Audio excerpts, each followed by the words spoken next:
Good afternoon, Bloomington Normal. Hope you guys are all having a good day. Hope you are enjoying this warm day. I am Ty Smith. You are listening to my show, Cancel This.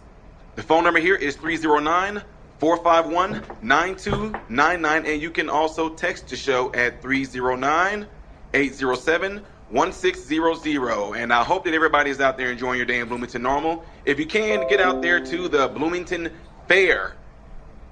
You will see tents out there with Season 92.9 on there. Go over there and come and visit us and chat with us a little bit, all right? We would love to hear from you, community.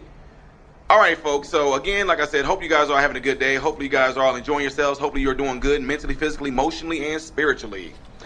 All right, so to kick things off here, I have been, labeled as, the godfather of critical race theory destroying.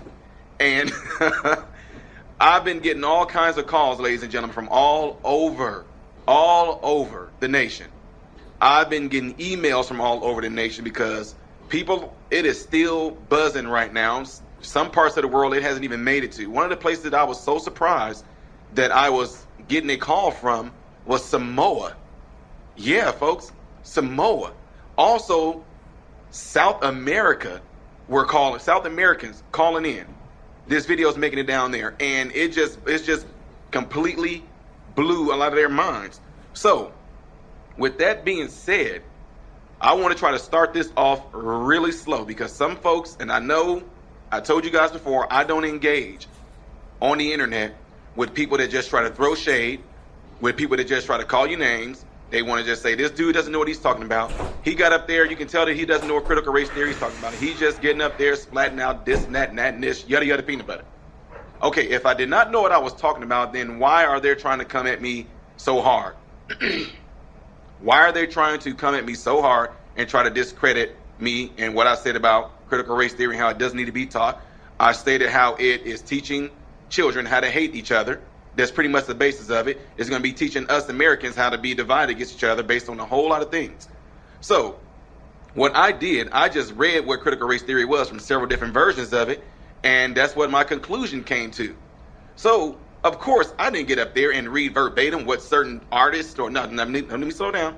Certain authors and writers have written about it. I didn't get up there and quote any certain professors or any one of the sorts from their literature verbatim. I got up there and I read it and I pretty much told the basis of what it was about. So what did that do? It triggered a lot of people. Ladies and gentlemen, if I know that 2 + 2 is 4, if someone tries to argue with me on that, trying to prove me that 2 + 2 is not 4, I will hear them out. But then I will still conclude that 2 + 2 is 4. If they continue to want to argue with me about 2 + 2 is not being 4, I don't waste my time. So if what I am saying about critical race theory is completely way off, I don't know what I'm talking about, then why are you constantly trying to come and prove to me how I do not know what I'm talking about? Why are you trying to constantly convince me that 2 + 2 is not 4? If I don't know what I'm talking about, then why are you wasting your time even trying to make me feel like I don't know what I'm talking about? I don't waste my time with people. If I know I'm right about something and people want to still argue with me, I don't waste my time with it. I just, okay, we're done. All right. Okay. All right. Look, okay. No, you don't know. Okay. Look, okay, you're right. Okay. I'm wrong. You're right. Okay. Can we move on now? I don't waste my time with it. So here's the thing. In trying to figure out what critical race theory is, you have to do a brief history of what Marxism is about. Because if you understand what Marxism is about, then you'll start to see the Marxism type lingo or the Marxism type language or certain type of euphemisms that's being used in critical race theory, social justice, all these different things they're trying to make it come under critical race theory as. So some people right now are saying things like critical race theory is not being taught in grade school. It's only been taught in college. Yes, it's been taught in college under the name critical race theory. But it does not mean that the principles of critical race theory is not trying to be pushed in schools or is not already being implemented in schools. When I get this information together and I'll be able to do a presentation, maybe once I start to do my circuit of going around publicly speaking, I'll be able to have all my slides together from teachers from all over this state, particularly, especially out of California. I'm not going to say her name yet, but she's been huge on this. She's been sending me information that they've been teaching over in California. I've been getting people from New York, people from Alabama, people from Idaho, people from Seattle. All these different teachers have actually came up to me and said, yes, what you're saying is absolutely true. And I didn't even notice it until you spoke out against it. When you start talking about certain words, when you start giving me an example of how, okay, for example, most of the teachers that came to me and showed me what they're being pretty much pushed to teach to the children, all of them were saying to me, hey, the example that you gave when you mentioned the Bible, that was the perfect example. And if you guys don't know what I'm talking about here that's listening or on YouTube right now, I made a statement and I said, if your child was being taught social studies and the teacher kept saying things like, thou shalt not kill, thou shalt not commit adultery, thou shalt not steal, thou shalt not covet thy neighbor's wife, and they start saying things like, repent and be baptized, every one of you, in the name of Jesus Christ for the remission of your sins, and you shall receive the gift of the Holy Ghost. Now, people will say, wait a minute, why are you teaching Bible? Why are you teaching like religious like type things? That's what people would say. And for someone to turn around and say, no, we're not teaching the Holy Bible. You would say, no, you're not calling it the Holy Bible, but those things that you just read off, that's clearly from the Bible. So that's what's going on right now. When people say to me, they're not teaching critical race theory, then why are you teaching these certain words that jump out? Equity, social justice, inequality. These certain words are jumping out. And then when you see the basis of what they're pushing, the message behind it, it is absolutely Marxism. That's exactly what it is. So pretty much, folks, if I'm going to give you a brief rundown, when you think about Karl Marx is who started Marxism. And it was all about the theory, here we go again, there's that word, the theory of class conflict. Marxism, let's just say Karl Marx, or let's just say Marxism now. They believed that, the primary characteristics of societies was an imbalance of power. It was an imbalance of power between capitalists and pretty much workers, right? And the Marxists felt that the solution to that was the workers would pretty much, figure out what was going on. Like, hey, look, these people that are capitalists or bougie, whatever, they were better than us. And the only way to do this is to seize the means of production, was to overthrow the capitalist class and usher in a new socialist society. That is what Karl Marx is all about. That's what Marxism is all about. They were about overthrowing a class, and it was called the theory of class conflict. And this was during the 20th century, like a number of regiments went under the Marxist style revolutions. Let me slow down. During the 20th century, ladies and gentlemen,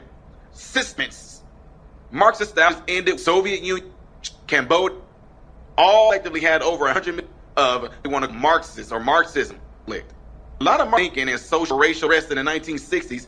But here's the thing. Marx almost came full flow. It almost came to full being done back in the 60s. But done by guess who? They sought to have freedom and equality under the law versus overthrowing what was before them through violence. See, because right during that time, when Marxists tried to, put their dialect, try to put their way of thinking into what was going on during the civil rights movement, instead of it being about the theory of class now, they was going to do it through the theory of a race. They substituted race for class. Not saying that racism wasn't there. It clearly was there. But the way that they wanted to get rid of the racism was through Marxist-style revolutionary tactics. But they lost out in the 1960s to the civil rights movement. And again, the civil rights movement was to seek fulfillment of the American, promise, the American dream, freedom through equality under the law. Americans pretty much at that time during the civil rights movement, during the time that all this slavery stuff was going on, they'd rather have that than sitting there and want to have violence going on and overthrowing it. Folks, you're listening to 92.9, the News Talk of Bloomington Norm. I'm Ty Smith. The phone number here is 309-451-9299, and you can text the show at 309-807-1600. So that right there, I'm kind of giving you like a little backbone as to pretty much what Marxism is and what Marxism was about. And pretty much is built on the intellectual framework of the identity based on Marxism. And this whole thing is kind of pretty much being pushed right now. You definitely can see it now.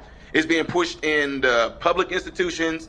It's been pushed in the government agencies, public school systems, and they even have teacher training programs, human resource departments, all these systems are undergoing a so-called new, style of, I guess, I don't even know the word for it. They call it like being, let's just roll with what's going on right now. Fake woke is what it is. Understanding your whiteness right now and how your whiteness has contributed to blacks being oppressed right now. You don't know that you have this whiteness, but you do have it. And so now we're going to train you to recognize your whiteness and how disastrous and poisonous and evil it is. And now we're going to train you how to be more sensitive to not being so white with your white privilege and your white privilege card and your inherited racism that you have in you that you didn't know that you have, but you do have it because they're telling that you have it. But we're going to show you how to do it. But I'll get more into this, folks. More of the show when we come back. I am Ty Smith. You listen to my show, Cancel This, on Cities 92.9, the News and Talk of Bloomington Normal. All right.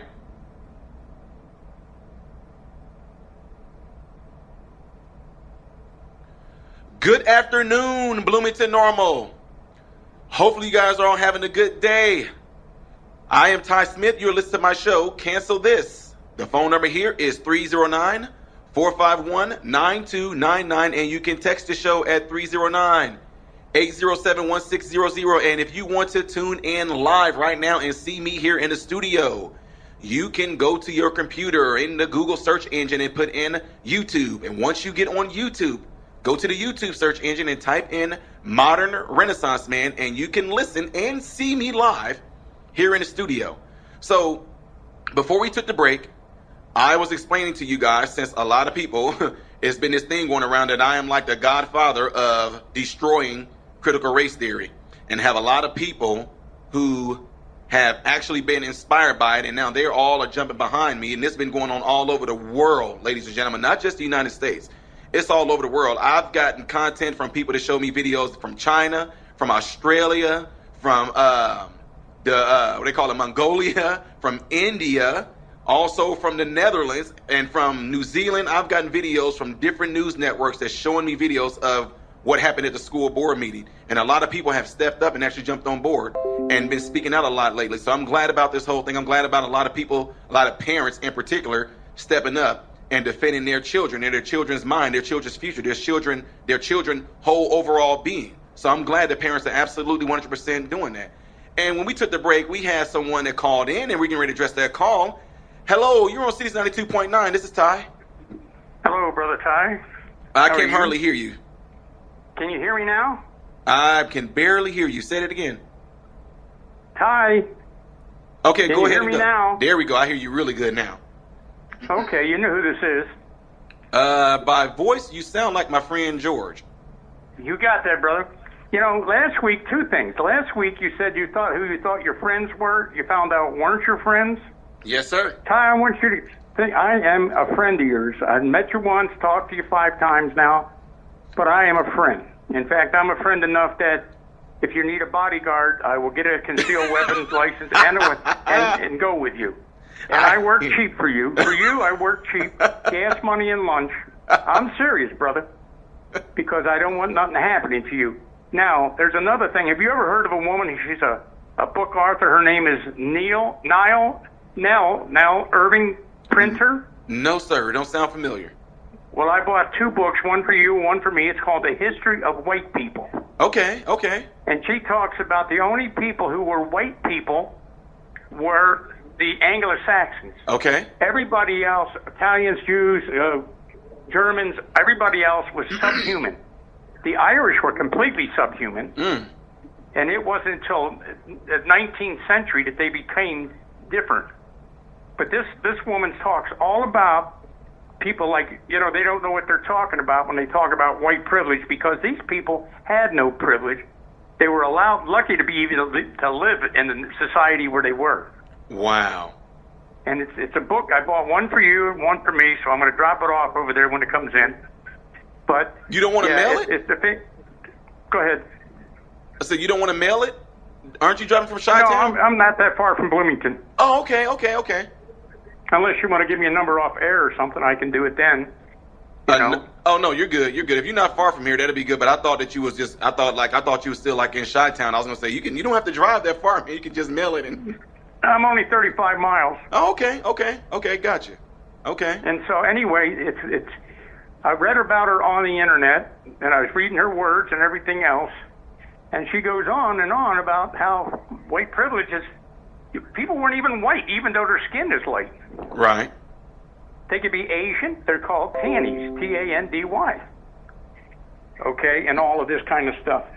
But when you talk about your so-called friends, you're old enough to know now all the people you thought were your friends are just acquaintances. Oh, yes, sir. Absolutely. You know, I am what you consider a friend to you, because we have a great deal in what we think about the same. Right. And we care about society, and we don't care who the hell the people are. It's what kind of people they are. Absolutely. George, do Like you I'm sorry to cut you off there, but do you have you been on my channel or actually like been to my YouTube channel, or even reason why I'm saying it because I want you to have my email, because I want you to email me something so I can actually like get in contact texting you and all that. I know I got your card, but it's among thousands. So that's why I'm just being honest with you. And, well, actually, it's on your phone too. It's what? I took a picture of it, didn't I? Right. You are right about that. I'm hoping that it is still in there. But yeah, that's what I want you to do. I want you to email me, because George, you know that a video, I don't know if you know this, a video has went completely viral, and I spoke about it the other day. Did you know that based off of your voice, because you call in a lot, that a lot of my listeners, they thought that you was this guy that actually had this battle with a transgender person that just like went viral the other day. They swear it was you. Like I had emails coming in going, hey man, the guy that calls in, you know, he got into it with a transgender, and they got into it in the store, and da da da da. And I'm thinking like, what? So I looked this video up, and it wasn't you. But I tell you what, by this guy's voice, he sounds exactly like you. And not only that, the way he handled himself sound exactly like you. So you have to check this video out, man. That's why I got to get your email so I can send stuff to you as well, so you can see this. Because you see, I'm not intimidated by anybody. You live on the west side for 20 years like I did. It takes a lot to intimidate you. Exactly. You know what I'm talking about. Oh, I know. You know I know what you're talking about. Absolutely. Just like when they tried to do it in the at the school board meeting that you spoke out at. Right. The lady behind you called herself cussing you out, and how you handled yourself then was right on the money with it. Did you notice she was wearing a Russian star on her hat? You're right, exactly, and had the nerves to want to say something about what was being talked about at this school board meeting. That leftover hippie she was with. You know, like I'm intimidated by you, buddy. You got another thought coming, brother. No, see, that's what I like about that, because people like you guys got to see how America went from being this place that we all have dreamed about being a part of to where it's actually starting to be where it is right now. So people like you guys are not only speaking up and not intimidated, but I know that it can upset you guys when you don't see other folks possibly like my age or other folks that may be a little younger than me that's actually trying to stand up for America too. It's like, I'm just being real with you. They look at us and say, man, these are a bunch of scaredy cats. They scared to speak out. Do they not know, the privileges and all the different things they have here in America? And we just letting it fall to the hands of the evil ones. It's, you know what? It's the party that's in office. Always the party that's in office. In 45, 1,500 black American soldiers were released from the army, and they were injected with syphilis by the Democratic president. The best one I've heard for it was when a black soldier said, I come back from fighting the Germans who killed your relatives. He could buy a house in a neighborhood, but I couldn't live there. Wow. Here in a second here, George, you know what we do here. We got to get ready to take a break here. It's going to cut us off anyway. So, folks, we're going to take a break here. More of a show when we come back. This is Season 92.9, the News and Talk of Bloomington Normal.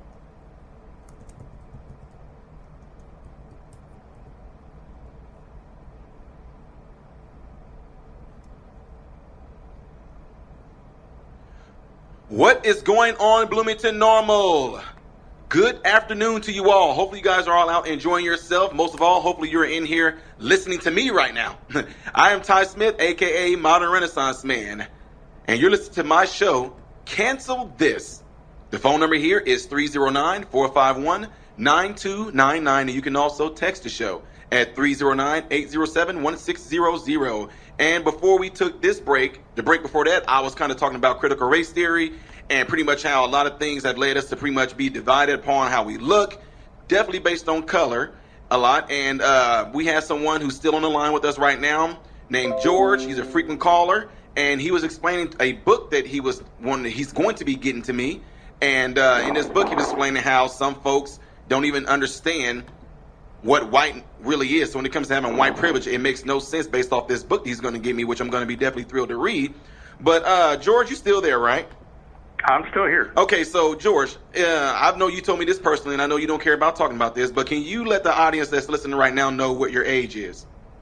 I'm only 77. He is only 77, that he said. And see, George, that's what made it so funny, because you mentioned that before when you first called in, and that's why a lot of people just knew that you were this guy that was that went viral for arguing with a transgender. And he was 78 years old, so they was like, this has to be the guy that calls in with Ty. This has to be the guy. So, Well, see, go ahead, Ty. okay, so what I'm going to ask is that, I know it. I know, you and I, we talked about this before. There's no hatred towards people that feel that they are transgender or gay or anything like that. But do you think that with all that we have going on right now today, that it seems as though the opposite is being attacked? Like, it's more like it's an attack on people that actually are straight. Oh, yeah. What's bad was good is good. Now, what was good is bad. The AMA, it's in the Wall Street Journal yesterday, that the Wall Street Journal is taking the birth certificate and taking the gender off. Boy, I hate that word gender. Boy or girl off of it. They're taking boy and girl off of the birth certificates? They want to take that off the birth certificate. The American Medical Association. I don't know who they think they are. The AMAs are a bunch of sleazebags. They're talking about an outfit that pumped 686 milligrams of pure mercury in the rectum of George Washington, trying to make him feel better. Oh my God. Okay, and they're the ones who said that Listerine, that you hear, but Lister was a French chemist, and he washed his hands with everything, a surgeon. And they said anybody in America who washed their hands and went by what he said would be thrown out of they'd pull their doctor's license. Don't listen to these guys. They're the only person in the entire medical situation and business that practices medicine. Everybody else is certain. What do you do for a living, sir? Well, I practice. You want somebody to practice on the brakes of your bus? Right. Keep the kids on? Right. Don't listen to these people. They got an education, but they're not as good as the garbage man. And I think right now, I think that's what messes a lot of people up right now, is that people hear degrees, or they hear these certain letters behind a person's name, and all of a sudden it's supposed to make it seem like they are the knowledge reigns supreme, the creators of it.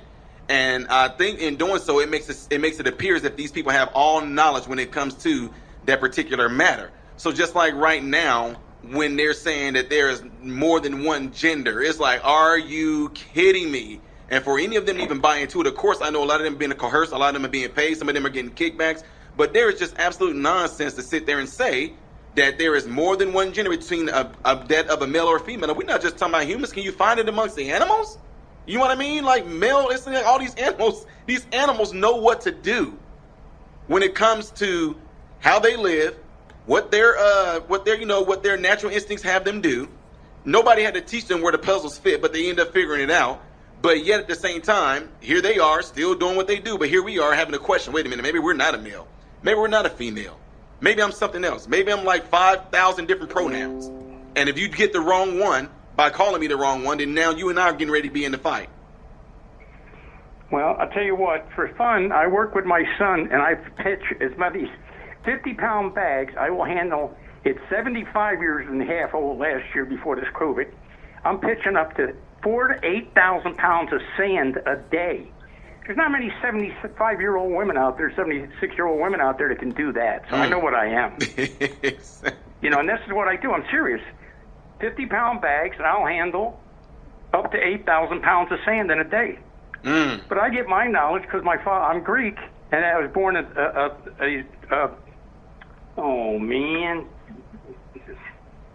philosopher.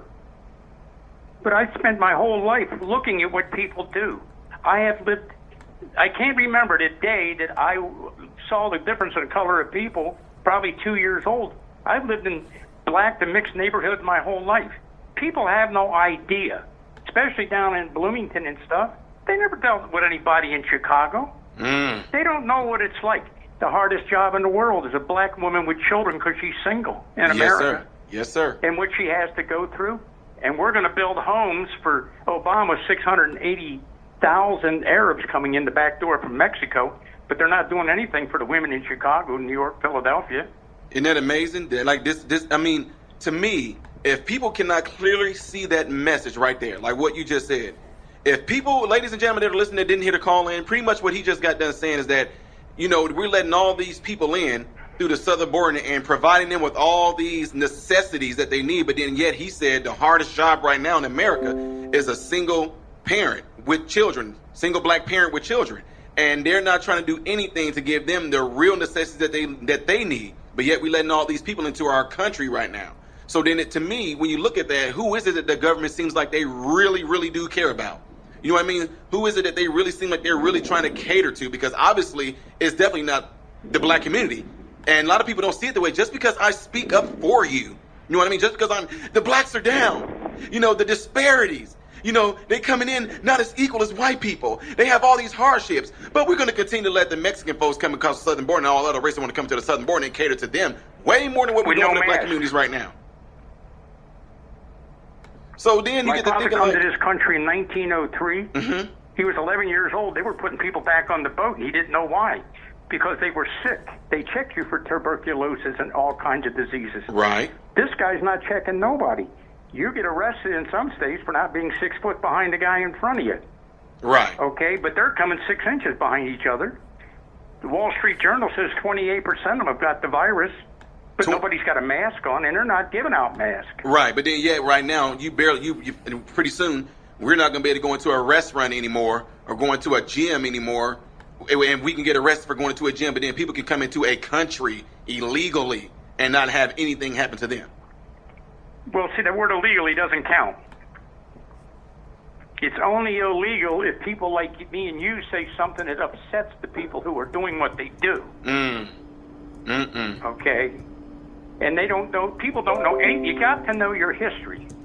People raise their kids to be independent. The only thing the word independent in the dictionary says is self-governing, self. I got 3 children. Mm-hmm. All 3 of my kids are self-sufficient. Right. If you can do your own laundry, cook your own food, you're self-sufficient. You're not independent. Right. Every shooting in every school, this kid's a loner. That's another word for independent. Parents told their kids, I don't love you. That's not what they meant, but that's what they told them. The word independent has nothing whatsoever to do with being able to take care of yourself. And in Old Webster, all it says is self-governing. Somebody holds the door for Ty Smith. What does Ty Smith say? Thank you. Right. How many times has Ty Smith held the door for somebody and they don't get nothing? They walk through like you owe them. That's a person who's independent. This is what separated our country, the world today. People don't give a damn about anybody. You're right. It isn't a matter of black and white. They just don't care. Where's the black man? As strong as they are, and they can do what they've suffered through, and they're not there for the families. Right. In 1990, 82% of all the men were black were with their families. That's right. Now, in 2020, it's 13%. If a man has his father there today, and a black, he joins a gang because he needs a family. They're the only ones that's his family. That's right. And already, guys, if you're listening, what he pretty much just said is that in late in the 1890s, pretty much post, slavery, is that 82% of all black men were married and with their family. And then he said where we are today, there's 13% of black men is with their family. And it's amazing that what he brought out, and it's something we definitely know happens up in Chicago, is the gangs. I mean, when I was coming up, it was the Bloods and Crips, but then they ended up pretty much branching off to different sub-gangs called the GDs, the BLs, the Latin Kings, the Four Corner Hustlers, the 213 Clique, and pretty much every time you get ready to get a part of a gang, they do a thing where they call like a violation. You pretty much fight to get into the gang. They got to show that you're tough. You got to show that you're not weak. And once they bring you in, they start throwing that George. And I'm telling you, I know you know this. They start throwing around that word. This is love. This is love. This is love. Love, folk. Love, folk. You start hearing that word love a lot. So if you get into this gang as a young child, as a young man, and the type of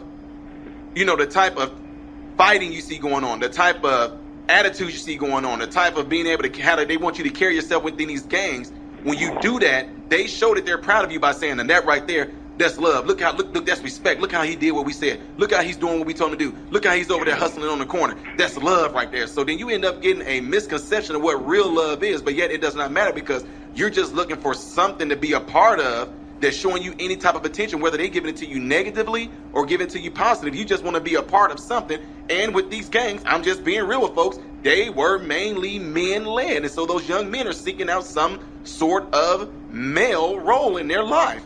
And whether they're getting it going down the wrong route or the positive route, it does not matter to them. They just want to be a part of something that they feel is protecting them and at the same time encouraging them. You see, Ty, part of our problem is you got people and pastors push this. Separation of church and state. We did not come to this country for separation of church and state. No. The First Amendment is not the printed word. That's not the First Amendment. The first part of the First Amendment is freedom of religion. Yes. We came here to get away not from state and church. We come to this country to get away from the church state. Yes. Or the state church, rather. State church. Yes. Which was the Church of England. Yep. You can be that same Catholic in this country, but you got a choice. Over there, you didn't have a choice. No. Whatever the king or the queen, whoever it was that was ruling over at that time, you had to be whatever religion that they were. And even people don't know that when they see the crown jewels that the queen wears, she doesn't even own them. England doesn't own them. They were given to the Pope in 1213 by King John. And when they went away and they started Queen Mary of Scotland become the new queen, she fried over 300 people at the stake while they were alive. Yep. Pushing the Catholic Church. Yes, sir. And Yes, people sir. don't know anything about anything. If you don't know your history, you don't know where you've been. Right, and then you know what? That's what's going on right now. And which I'm going to be getting into that here in a little bit. I was telling people that right now, what we have going on, folks say all the time, the reason why we're doing what we're doing right now is because we don't know our history. If you don't know your history, you're going to be doing repeating. And I tell people that's why the elite is doing what they're doing to us right now. They know our history, but they know that we don't know our history because if they did, if we knew our history, we would know that it's not going to be about color. It's going to be about what they're trying to do to us, which is pretty much enslave all of us. Folks, we're ready to take a break right now. More from the show when we come back.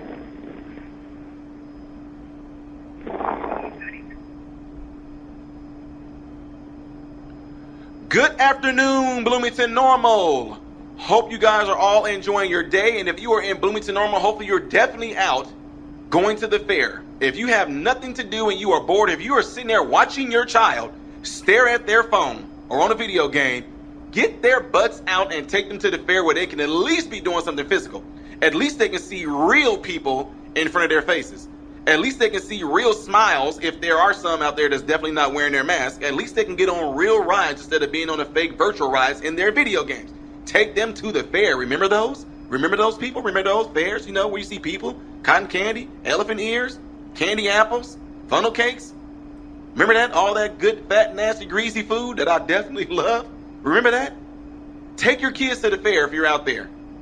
All right, so anyway, before we took the break, look like we lost my friend here, but we definitely know we love George when George calls in. George always brings it. He's like the guy that doesn't care. He's definitely like that guy that went viral. He doesn't care about the feelings. George, definitely love him when he calls in. So before we took the break, we were just talking about all the different things that is going on in America right now that we obviously see is dividing us. But one thing that I do like this, and I must say this all the time, reason why I like when George called in, because George definitely seems like somebody that definitely cares about America. Somebody that definitely cares about America don't just talk to other people around them about it. They don't just sit back and comment about it. He calls in and voices his opinion because he knows there's probably potentially thousands of listeners that's hearing him when he calls in. That right there is showing that he definitely do care. Definitely wants to take action against this. A lot of us, we like to say things behind it. You know, we like to say things, you know, in our own comfort in our homes, but not being able to want to step out and say it amongst a huge audience. So also with that being said, during the break, we have someone else that called in and we're going to address that. You are on Cities 92.9. This is Ty. Hello? Hey, Ty, what's up, man? How we doing? Hey, it's Kadian75 on YouTube. Oh, okay, how we And doing? I'm one of your followers. All right, awesome, man. Glad to hear from you.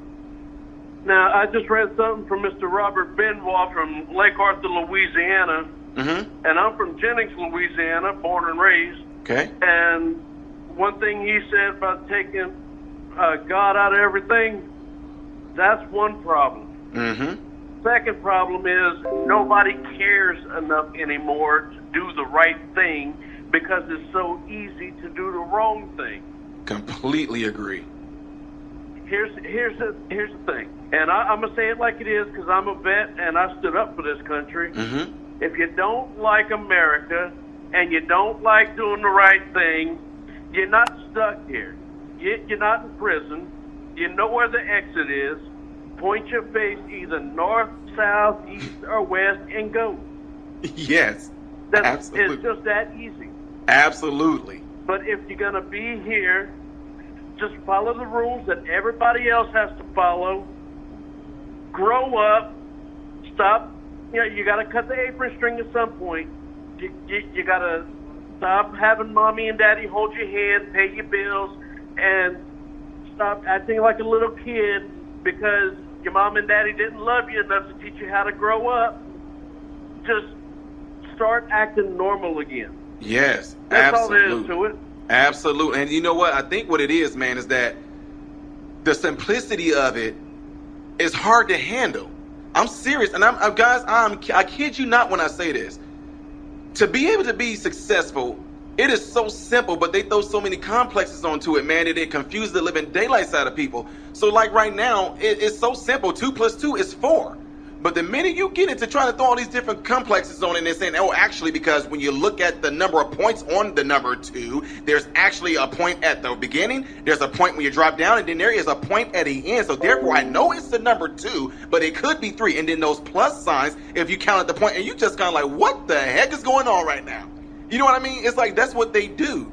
They make the most simple things really, really complex. Here's the thing, Ty. I'm sorry, I don't mean to cut you off. No, you're good, you're good. But here's the thing. The proof is out there. Okay? You got to stop listening to the media. You got to stop listening to your friends. You got to stop listening to Joe Blow on the street corner who's preaching about something he knows nothing about, and look at the facts for yourself. Right. But you know what? You can do that, and you can cut through all the red tape, the muddy waters, and everything else, and look at things for what it is. Right. And again, though, you know what? That you're absolutely right. But the thing is, see what you just said? How simple was that, ladies and gentlemen? The ones that have listened to here and heard the caller and hearing him, how simple is it? Look how simple he just made that. But it's not that simple. It can be. It's more to it than just that, because something is holding us back. Something is keeping me from doing that. Oh, wait, you mean personal responsibility? When you said it yourself, you said take it upon yourself to go and figure it out yourself. Go and do your own research. Go and do your own seeking these things out. Go and be a detective on your own. Wait a minute, you mean I have to do it? But right now, it seems like it seems like there's a generation and there's a people that have a certain mindset. They have to be told what to do. They don't want to think on their own. They want to and feel like they need to be told what to do. Okay, and there's a problem there, and it's actually my generation that's the root cause of this problem now. Because when I was a kid, and I talked to my parents the way these little kids talk to their parents now, I wouldn't have a tooth left in my head. Oh, yes, sir. Yes, sir. Okay, I would have been toothless, blind, and I still wouldn't be able to sit down today. Okay, it all started when that little girl divorced her parents, and some liberal fruity cake judge listened to her like, "Oh, I feel so sorry for you." Well, you know what? The other parents of my age have stopped being parents. Now they do every doggone thing for these little lazy behind kids out here. I know you're a Christian, so I ain't gonna use that language. But these little lazy kids that don't want to do nothing except sit on the couch and buy V-Bucks and play Fortnite instead of learning what they're supposed to be doing, learning how to be an adult for when they grow up. Yeah, everybody just needs to learn to grow up. Kids need to learn that they're kids. They don't rule the world. Right. You know what? What you just said there? What you just said is exactly what I'm talking about, because a lot of people, they don't know that. And everything about this is the start of at home. Folks, more of the show when we come back. What's going on, Bloomington Normal? Good midday to you. I am Ty Smith, aka Modern Renaissance Man, and you are tuning into my show, Cancel This. The phone number here is 309-451-9299, and you can text the show at 309-807-1600. Ladies and gentlemen, the show is going really well today. We have a ton of folks listening in, and that's also another avenue you can do on here. You can tune in on YouTube right now. You can see me live in the studio. You can comment in while you're on YouTube on the studio, where I can see your comments and read them off as if you did call in. So I'm gonna address a few call-ins right now. Better yet, a few people that left messages or chats on YouTube right here. And one of the comments on here says, the thing is that I am a disabled veteran of the United States Army, and every day I am saddened to see what people like me stood up for slipping away. Can you guys understand that? Can you even begin to understand how this person that just left this message, or even the person that called in, these guys went and fought over in wars? We all have it just blows my mind how everything just completely flipped. These are our heroes. These are our heroes. They fight to keep our country safe. They fight for our liberties. They fight for our this. They fight for our that. They fight for this. They done this. Let's honor our veterans. These people keep our country safe. Now that we are fighting amongst each other with this nonsense, screw what the veterans have to say. I mean, to me, I'm serious. Like what Arcadian just mentioned here, to be a veteran and disabled, can you imagine you giving your life up for your country, getting your leg blown off? I work with these people. I don't work with them just in trying to get them rehab physically. I actually work with them mentally as well. Life coach to these people, helping them with their PTSD, helping them with their depression. So to sit there and watch all these veterans who had these things happen to them because they went over there trying to make sure that our country stays safe and secure, and to have this put right back in there for everything that was done to make America strong and right is being peed on, is being spit on. And what's sad about it is being done by us. Let me tell you something about me if you want to know the real Ty Smith when it comes to some things. The Bible is full of wisdom. Whether you believe it or not, it is full of absolute wisdom. One of the things I love that the Bible says, it says, train up a child in the way they should go, and when they are old, they won't depart from it. Train up a child in the way they should go is what it said. Go.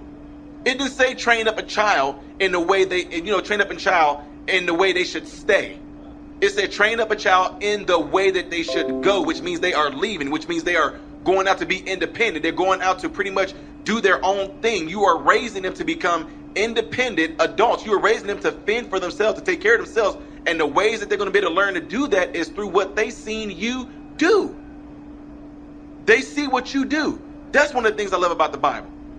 Now, with that being said, the Bible also says, when it comes to ministers, how can you take care of the church if you don't even have your home in order?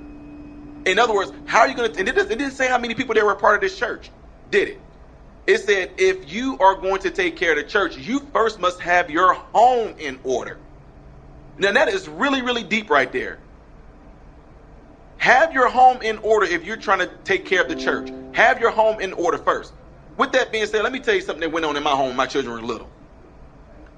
I cannot stand no whiny children. Ladies and gentlemen, I'm not saying this to offend anybody. I'm letting you know that already. That is not my intent, but I'm telling you right now.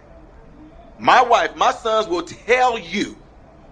They're 19 and 17 years old right now. They will tell you, I cannot stand no whiny children. I cannot stand no whiny, spoiled, entitled, acting children. When I told you guys last week that one of my favorite words, and my children would tell you when growing up, what's your dad's favorite word? No. Early on, when I would tell my sons no, if they, I tore their butt up. I let them know from the get. When I say tore their butt up, that means I spanked their butt on the spot. I was letting them know that when you get told no to something that you feel you're entitled to, when you throw a fit, this is what your fit gonna be met with. I don't play around and mess around. Ladies and gentlemen, you can take this how you want to. I spanked my children. I didn't beat them. I didn't abuse them. I didn't misdo anything with my children. I spanked that butt when they got out of line. Because guess what? It's only one alpha male in my house. And that alpha male is me. And when it comes down to it, if you try to bring in any type of behavior that does not line up to the principles and the oracles that I teach in my house, oh, you're gonna be met with some. You're not just gonna be met with no resistance. You getting dad. That's what you're getting. You getting a real father. So when my sons, when they were coming up, if I told them no to something, they try to fall on the floor, I would grab them and tear that butt up. But guess what? All it took was a few times for me to do that. Now, as they develop, when I said no, I could see it in their eyes. I could see it in their face. They were disappointed. But the question is, did I get that same response? Did I get that yelling and falling to the floor? Did I get any of that? No. I remember these stories like the back of my head because I like to write in the journal. One of my sons, 4 or 5 years old, we in the store. Daddy, can I have that right there? No. Go ahead and cry. Watch me take you to that bathroom. No, go ahead and cry. No, go ahead, let it out. Let me hear it. Watch what happens. Go ahead and let it out. I did not play around. Man, Ty, you seem like you were mean. No, what I was a parent that was making sure that I was not about to let my child formulate a behavior to make him feel that if he whined and cried about something, that he will eventually get his way. Because guess what? With me doing that, and if you are a parent and you do that, you are teaching your child a lie. What in the world are you talking about, Ty? If you let your children go on thinking and feeling that if they cry and whine about something that they will eventually get their way, you are lying to your child. Because guess what? One thing that is not going to stop is something called time. Time is not going to stop, which means your child is going to continuously grow into an adult. And if your child learns at an early age that if they whine and cry about something, they will eventually get their way, they're going to learn real quick that when they get out there in the real world, that whining and crying about something is not going to work for them. And now they're going to be confused now. So now they're going to have this attitude and this behavior that's actually a part of who they are. It's their personality now. And if they whine and cry about something, they don't get their way, all of a sudden now, they're trying to figure out why am I not getting my way? Whining and crying and falling out and throwing a fit, that always worked for me. It always worked for me. See, ladies and gentlemen, it comes from you in your home. These behaviors, these attitudes, these personalities, these things is going to come from the home. So right now, if I see a lot of adults right now that's my age and they're a few years under me, if I see a certain type of way they are and if I see how their children are, I can tell you right now, you weren't parented right. Something didn't happen right with you. Because you carrying on these same type of attitudes and behaviors, and if I see that same type of attitude and behavior in your child, you are teaching your child the same exact thing that you were taught. Whining and crying and throwing a fit is not going to get them anywhere when they get out there in the real world. And ladies and gentlemen, you can get mad at me right now, but that's what we see going on right now in America right now. A lot of people that's going out there yelling about Black Lives Matter, how we disenfranchised and blah, blah, blah, blah, blah. I'm being real with you. I see a lot of whining and crying babies, and it makes me so mad because I know what your potential is. I know what you are capable of doing. I'm trying to show you the way. I'm trying to show you, you're not going to get it that way. No, because look, you don't understand. They've been doing this time. We've been enslaved. What you mean we've been enslaved? You have not been enslaved. Look what they did to our ancestors. Okay, you really care about your ancestors, but what about the other day when you just put a video out there, you twerking and all that? What about the other day when you just sitting there showing videos of how you knocked the N-word out? What about your favorite artists that I see on your playlist all have to do with killing other black people? All have to do with degrading women? All have to do with who got a twerk fest going on? All about you trying to get this outfit or get your hair did or get your nails done. But then yet here I am trying to show you a better way than that, and then yet you want to throw heat at me. But then yet you want to turn around and say, look what the white people are doing to us. Look how they are oppressing us. Look what they done to our ancestors. But it's like, wait a minute. Okay, we're going to go down that road. What is it that white people are doing or have done to black people? They murdered us, right? They beat us, right? They whipped us, right? So what do you call that? You call it racism, right? We call that racism, right? But what about right now? There's songs out there that's in the culture of black people, definitely, where it's glorified to be the real N-word. It's glorified that I got a lot of hoes. It's glorified that I got a lot of tricks. It's glorified that I banged a lot of girls. You know, I had a lot of women that I had sex with. It's glorified. It's glorified that you killed a few people, that I got the teardrop under my eye. It's glorified that I'm the realest N-word. I'm the hardest N-word. It's glorified. So this is what I don't understand. You want to get mad at what the white folks did to the black people, which I'm not, look, I do not condone any violence like that whatsoever, but this is what I'm getting at. If white people have done this to us back then and you're mad about it right now, what about what black people are doing to black people right now? Are we going to address that? Why aren't we addressing that? And the minute I bring it up and I want to address it, all of a sudden, oh, you a sellout, man. You see, look, they got you tap dancing. What do you mean they got me tap dancing? Oh, I'm tap dancing because I'm talking about the very thing that's plaguing us the most, and it's us killing us? But that's me tap dancing. I'm confused here. Is murder wrong or right? It's easy. It's an easy question. It's the easy answer. Is murder wrong or is murder right? You say, okay, it's wrong. Right? Did white people kill black people? Pre-slavery, mid-slavery, post-slavery? Yes. Was it about racism? You will say yes. But the question is, the murdering, was that right? No. It's been wrong since the Ten Commandments. So what makes you different then? White people murder black people murder black people. White people beat black people beat black people black people. Oh man, they raped our women. Black people are raping people right now. I understood what was done. And you want to be mad about that right now. But what about what's happening to us right now? What is killing black people right now? What is plaguing the black communities right now? More of the show when we come back, folks. We're ready to take a break. Good midday, Bloomington Normal. I am Ty Smith, a.k.a. Modern Renaissance Man, and you're listening to my show, Cancel This. The phone number here is 309-451-9299, and you can also text the show at area code 309-807-1600. And before we took the break, I was pretty much going in on how you not really raising your children where they should be is leading to your children current behavior right now. What your children are right now, if they're, preteen, teenagers, early in their adulthood, those attitudes and behaviors that they most likely have right now is giving me an insight onto what type of parent you were or were not to that child. And before we took the break, we had somebody to call in, and we're getting ready to address that call. Caller, you are on Cities 92.9. This is Ty. Hey, Ty, it's Acadian 75 again. Hey there. Hey, you touched on racism, and that for me is a big button topic. Oh, give me a second, Arcadia. Something's going on with your phone. It sounds like the alien spaceship is landing. Do you have something turned up or? No. Okay, that's better. There we go. Oh, okay. Well, you had touched on racism. Mm-hmm. And I just want to share something with you, and I hope most people agree with this. It doesn't matter what your skin color is. Just like Dr. Martin Luther King said, it's about what you have inside. Mm-hmm. I'm multicultural when I look at my family tree because there are many different cultures that make up my family tree. So I'm the last person who you'll ever meet that's racist. But here's the thing. It doesn't matter what skin color you are, what race you are, we are all human beings. Mm-hmm. Crime is going to happen to different people everywhere. Yep.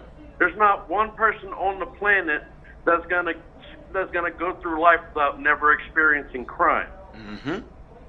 So all these people who are out here crying racism, they're using that as a crutch to build their argument because their argument is lame to begin with. Yep, that's right. So if you ever run into anybody who runs to the racism card, you should already know in your head, this person don't know what they're talking about. Their argument is weak. They're going to use race to be able to try to justify their messed up way of thinking. Yep, absolutely. Absolutely, yeah. Well, I appreciate that, man, and thanks for giving that input right there. And listeners, you guys just pretty much heard what Arcadian just said right there. And it's absolutely true. Right now in the world we live in today, that people want to just rely on these excuses that they're given. You know what I mean? People just want to rely on excuses because they really don't have a legit argument. I say it all the time. If someone, I'm getting this put on a t-shirt. If you don't have anything intellectually to rebuttal what I'm saying, you will resort to name calling. You will resort to trying to shout somebody down. That's what they do because they know that they're completely wrong in it. You know what I mean? So right now in the world we're living in today, all they want to do is keep on giving people excuses. Excuses why you're not getting anywhere. Excuses why you're not doing better. Excuses why you're not able to do these certain things that you claim that you want to do. Because they keep on giving you excuses. But guess what? Yet, there you remain. Years down the road, you remain there. Well, the reason why is because I can't. Well, the reason why is because, the reason why. No, the reason why is because it's you. So my point is, when I was just saying, when the Bible said, train up a child in the way they should go, when they are old, they won't depart from those ways. The reason why I said it, because here's the thing that scares people. Personal responsibility. You want to know why? Because if all of it comes down to being you, then that means you're going to be at fault for it. So like right now, when I sat there and said, why are they trying to deflect from the fact that when it comes to what's hurting black people the most, it is going to be black people. But because that responsibility now is going to fall on black people will get mad at me as a black person and say, oh, you just trying to tap dance for the white man. Oh, you just a house N-word. Or you just a porch N-word. Oh, you a coon. That's the best y'all got right now. I'm promise you. Black people that listen to me right now, you tell me that's the best you got right now. That's the best excuse you got for me right now. That's the best argument you got for me right now. Is to just start calling these names. And I get it. I get it. You've been trained to think that way. So if you all are responding that same particular way, you know what that means? That means I know that I'm not talking to a person that thinks for themselves. I'm talking to a person that's just regurgitating what the generation before that said, or what the person, oh, if somebody come out and hit you with facts, call them a coon. Oh, if a black man come out and hit you with facts, call him a house Negro. If a person come out and hit you with facts, call him tap dance for the white man. If a person come out and hit you with facts, call him, he may be skin folk, but he ain't kin folk. Those are some of the most lamest arguments you can come up with. I mean, that's the best we have right now? Don't even try. You want to know why? Because you're just trying to deflect from the fact that I'm hitting you with these facts and statistics, which means the responsibility and the issue is going to fall back on black people, which means it's going to be our fault. But we don't want it to be our fault. But what you don't understand, the same type of thing was done from the beginning of time with Adam and Eve. Yes, it was. What is this dude talking about? I'm not going religious on y'all. I'm just telling you the Bible is an awesome book. Got a lot of wisdom in it, a lot of it. I'm not doing it to try to preach at you. I'm just doing you to give you this scenario that played out in the Bible in the beginning. Adam and Eve. Everybody know, God pretty much said, don't eat from the knowledge of the tree. Don't eat from the knowledge of the tree of knowledge of good and evil. What happened? Eve ate from it, right? And then what happened? She gave it to Adam, which he should have known better. And guess what Adam did? Adam ate from it. But when God showed up and confronted him about it, guess what Adam did? Adam said, it's this woman that you gave me for. You see what I'm saying? You are the man. You was taking care of all the business before he gave you a woman. You were supposed to protect your wife and look over your wife, and you let a devil come in and pretty much beguile your wife. And not only did he beguile her, he convinced her to eat the forbidden fruit, and then she convinced you to eat it. And then when you get confronted on it, you want to put the blame on your wife. See, that's the type of stuff we're doing right now. You're trying to put the blame on someone else. No, it's your fault. I did these things with my sons. I would tell one of my sons, look, if my two sons, let's call them, I give them nicknames. Leonard and Boy Boy. I tell Leonard, if Boy Boy hits you or he does something to you, you come and tell me. Because Boy Boy gonna have to face the fear, the wrath of Dad, which I can get Boy Boy a lot worse than what you can. I said, but if you hit him back, I'm spanking both of y'all, right? So guess what? If my son comes back and he goes, Dad, Boy hit me, and I'm like, okay, go get him. Boy, come here. Did you hit Brylan? Yeah, but he hit me too. And I'm looking at him. Okay, Leonard, so you hit him back. Yeah, but oh no, wait a minute, time out. What did I tell you to do? What did I tell you to do, Leonard? You said that if he hits me, don't hit him back, but I don't want to hear no buts. Do not give me no excuse. Now both of you guys are getting ready to get in trouble. See, if you would have done what I told you to, only Boy would have been getting in trouble. But because you decided to do the wrong thing, now both of you are getting in trouble. So the point when it comes down to it, the responsibility is falling back on you. Don't give me no excuse to say but. You disobeyed what I told you to do. The responsibility is on you, and now you're getting ready to get in trouble for it. That's how it works, ladies and gentlemen. We're getting ready to take another break here, folks. More to show when we come back. I'm Ty Smith. You're listening to Cancel This on Cities 92.9, the news and talk of Bloomington Normal. Good afternoon / midday Bloomington Normal. I am Ty Smith, and you are listening to Cities 92.9, the News Talk of Bloomington Normal. My show, Cancel This. Phone number here is 309-451-9299, and you can also text the show at 309-807-1600. And if you are at home and on the radio and you would like to see me live in the studio, talk with me live in the studio, you can go on YouTube right now and type in Modern Renaissance Man, and you will see me live in the studio. And before we took the break, I was pretty much giving you guys the rundown of why we have so many whiny, soft, crybaby, throwing a fit generation of adults, young adults going on right now. And the reason it is because of, I'm just telling you flat out, poor parenting. And the example that I gave was, if you have children that act and behave a certain way and that behavior is not corrected, that behavior will continue to be a part of who they are.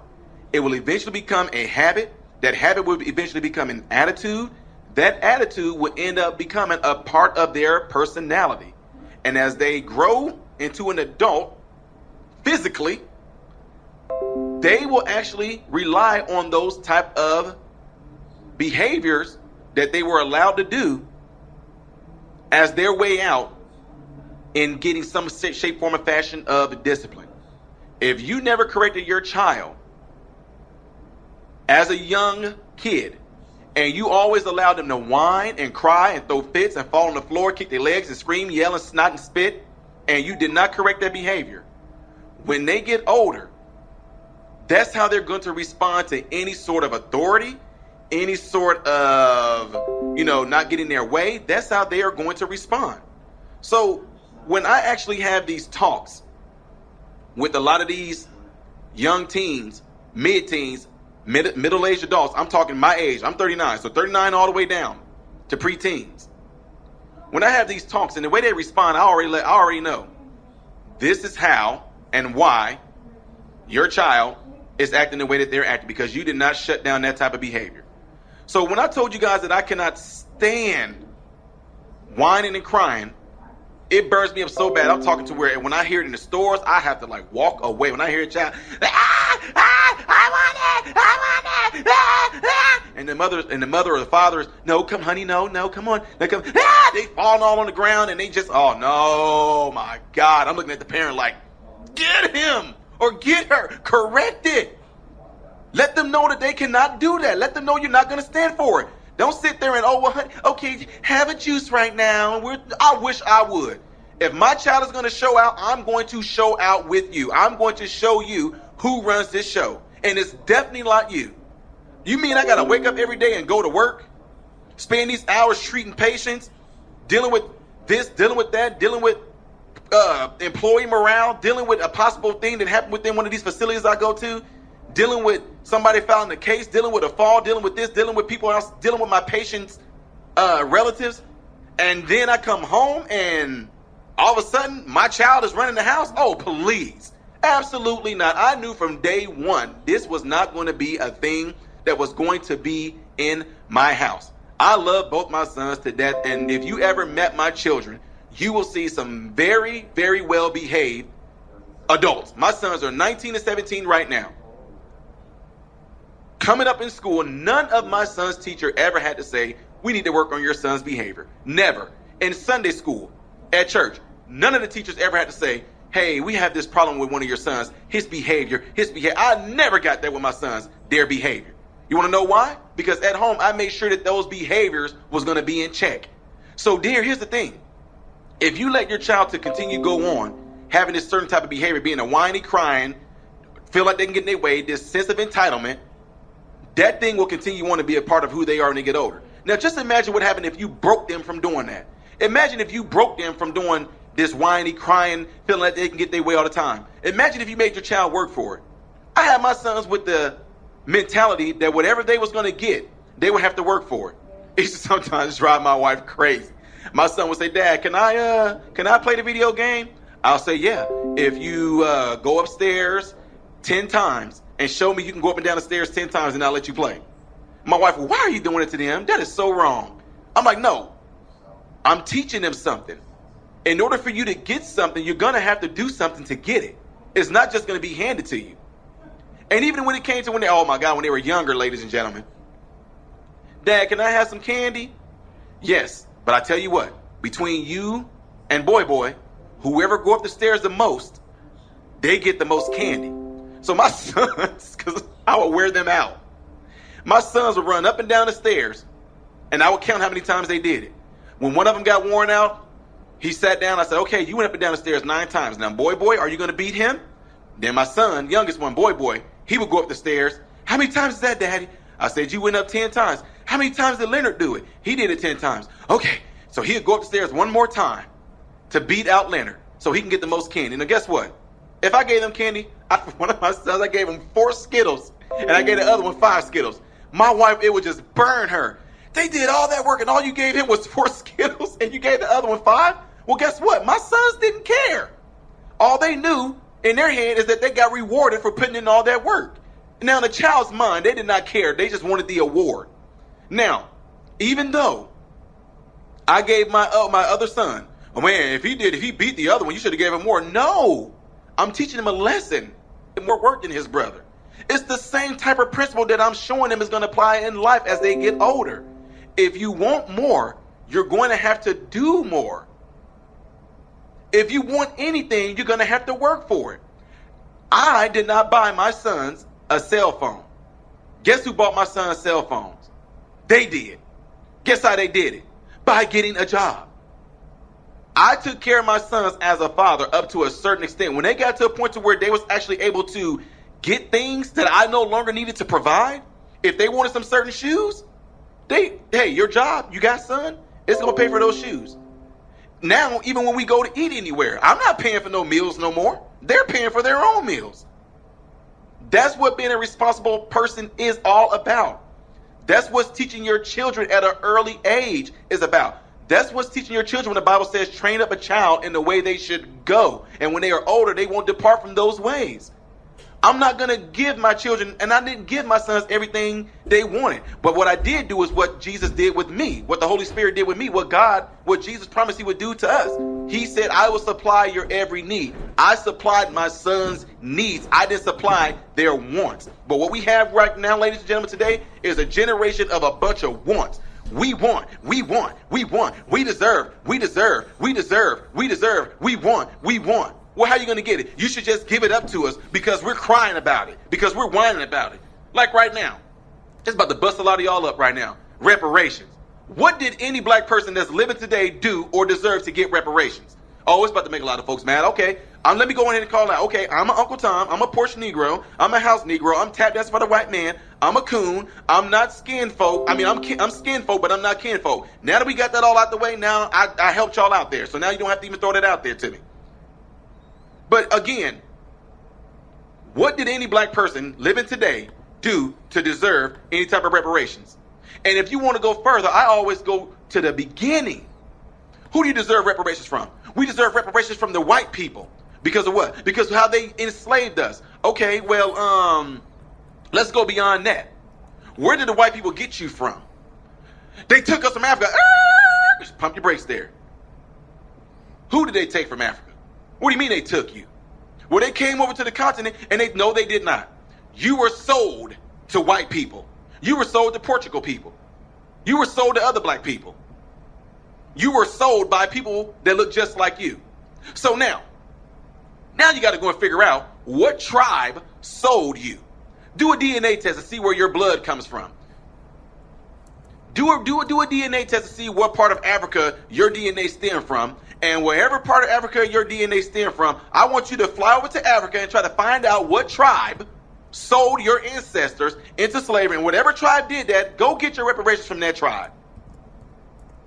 Yeah, I know that just killed a lot of people. It just messed them up a lot. How do you know that Anthony Johnson, who actually owned slaves himself, indentured servant, how do you know Anthony Johnson is not responsible for it? Are you going to go and ask his lineage? Anybody that's listening right now, if you are black and you might find out, I don't know, maybe that's something that'd be cool. If any of y'all want to do a research to find out anything about Anthony Johnson, find out who his living relatives is right now. Go to them and say, because Anthony Johnson own slaves, we want to get Anthony Johnson and get reparations from anybody that might be a part of Anthony Johnson. We want our reparations from him. Are we going to do that? It's such a ridiculous argument. You're not going to get it. It's not going to happen. They pushed this stuff on you, made you feel good about something just to get you to vote for them. And here folks are falling for it. But what you are not realizing right now is that all these play on of words, all these things to make you feel good like they're having your back, year after year, why does it seem like blacks are still in the same predicament that they've been in? Why is it right now they just giving you a new excuse? See, we were at a point, we were at a point for a long time, ladies and gentlemen, that blacks, we are able to achieve whatever we want to achieve right now. And we had that mindset for a long time. Some of us did. And yet, if they keep giving you an excuse, if they keep on giving you a reason, a false reason, why you're not ahead or why you're not able to do what anybody else is able to do, you're going to keep on using it as your excuse for not getting anywhere. But what you are not realizing is that you are still nowhere. You're still nowhere. You are still there saying the same old nonsense. I got friends I grew up with. When I decided I wasn't going to buy into this nonsense, no, man, there's something out there. I don't care. You know what? I'm going to take care of business. I'm going to take care of business, and I'm going to go to school. I'm going to do X, Y, and Z. It ain't going to work, man. All right, because you know it. But staying where we are in the hood right now, that's going to work? No, man. It's just, you know what I'm saying? If you go and try to do anything like that, man, you know, them white folks going to what? And how do you know? Where is this at? How are y'all coming up with these urban legends? Seriously, where are they coming from? These urban legends of the white man or the white folk. You know what I'm saying? Where is this coming from? How did you come up with that? That's your excuse and that's the best we have right now? Is them white folks. Folks, more to show when we come back next. I'm Ty Smith. You listen to my show, Cancel This, on Cities 92.9, the news and talk of Bloomington Normal. Be right.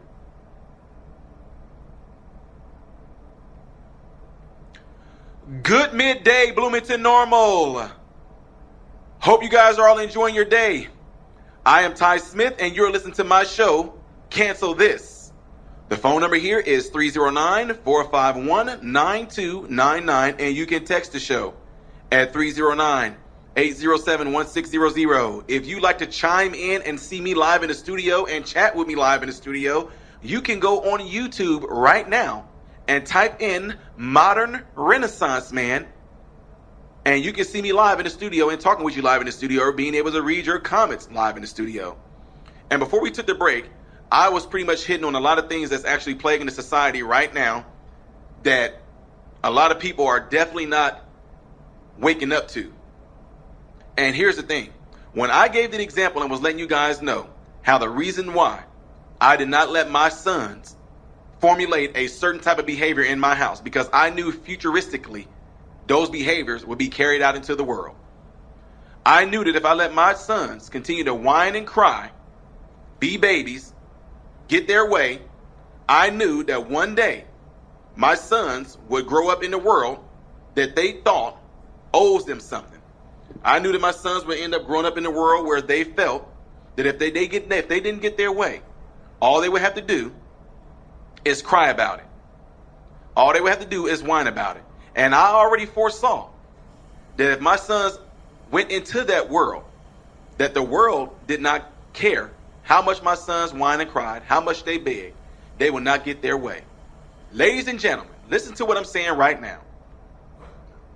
I have nothing against certain organizations that actually is trying to push for the truth. But one thing I cannot stand is no whining, crying, falling on the floor, yelling, screaming, snotting, spitting, entitled-minded individuals, whether they are babies, and it's definitely worse if they are adults. Because when you do that, you get nowhere. Tell me, ladies and gentlemen, this whole, it's a summer of love, Bernie burning buildings down, people getting killed, black neighborhoods being burned down, black-owned stores being destroyed because a bunch of whining and crying, baby men child, baby women child, screaming and yelling about them so-called wanting some justice, about them so-called wanting equality, about them so-called, oh, look what's happening to the black people. What did your whining and crying achieve? What did that summer of love do for anybody? What did it do? It did more damage than it did good. What did it do? From the time that George Floyd lost his life to where we are right now, can somebody please show me how the race relations has improved between white and black people? Show me, because of George Floyd, how anything improved. Well, you know, they did pass the George Floyd, but okay, but what did that do for anybody though? What did that do for black on black crime, which he was notorious for? You are defending somebody that was a menace to your very own race. But we ain't even gonna get on that. It's not even about George Floyd. My point in saying all that is, what does the whining and the crying and the entitlement attitudes, the feeling like somebody owe you something attitude, what did it actually do? You sat there and you got pimped. If you were sitting there preaching and teaching and screaming and yelling all in the neighborhoods with Black Lives Matter with your fist in the air, what did you accomplish? Oh, I know what it is. I understand. It felt good to be a part of something that appeared that it was doing something righteously. But when you went home, you still had to go home to being with you. When you went home, you still had to deal with whatever issues you had before George Floyd ever got murdered. If you were on welfare, you still had to go home and deal with welfare. If you live paycheck to paycheck, you still have to go home and live paycheck to paycheck. If you were someone that just sit around, don't do anything, live with your mom, you don't have a job, but guess what? You sure did go out there and march and show them that you standing up for black on black crime. Where are you at today right now? You're still in the same exact place.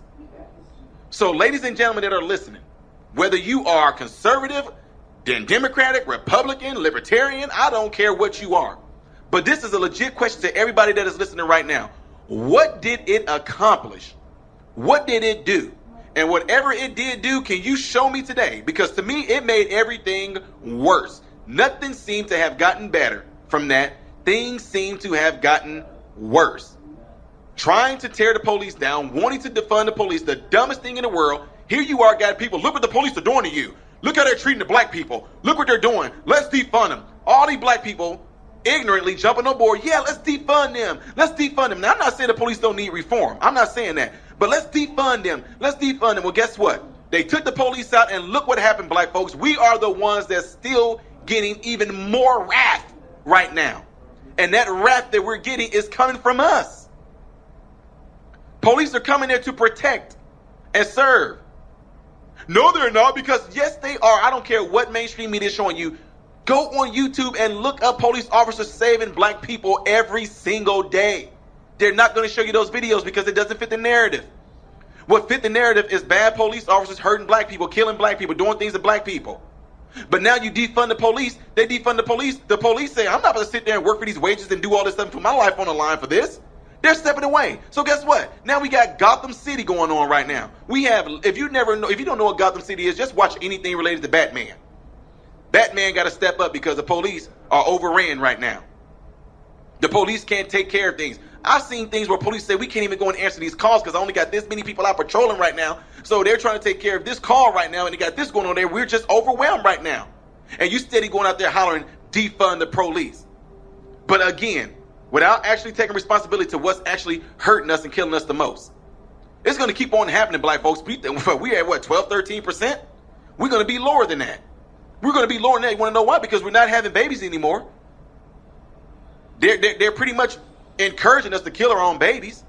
They're not saying a darn thing about us killing each other.